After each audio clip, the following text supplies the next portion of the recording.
আজকে আর কালকে আপনারা আমার সাথে সেলফি তুলতে পারছেন না, কারণ আমি একটা খবর পাইছি সিরিয়াসলি যে 2-3 দিনের ভিতরে একটা গ্রুপ করতেছে আমার মারবার লাগে। যেভাবে আমি পাইছি আমার সিকিউরিটি আমি বিশ্বাস করি উঠলে আল্লাহ আনিয়েছে আমার এলাকার মানুষ। অন্য হয়ে আজকে মাঠও আইল না, আমি মাঠও আইছি। আমি চাই বললে আমি কুলাঘাটটা বললে সবচেয়ে বেশি খুশির মধ্যে অন্তত আমার মাটিতে আমার এই জেলা আমার সবকিছু আমার মাটিতেই হয়। তাও আমি ভয়ে আমার কোনো কিছু কাজ আমি বন্ধ করবো না।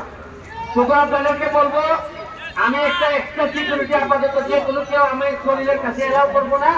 আপনারা আপাতত আজকে কালকে সেলফি তুলবেন না, কারণ গেলে ছিলানো যায় না। এখন অনেকে কোন মন নিয়ে যায় খোঁজা যায় না, সবারই তো মনে হয় মনে আমার সোনাঘাট নাটক করে, কিন্তু দেখা গেল এই মাছচালা দাম আমার ইউনির সাথে এটা তো হইতে পারি না কোন সময়। ওই যে রাস্তার বাইপার টাকা আপনারা একটু আমাদের সেফটির লেখা চেষ্টা করবা, বাকিটা আমি উপরওয়ালার কাছে সাইডে দিচ্ছি। ওকে।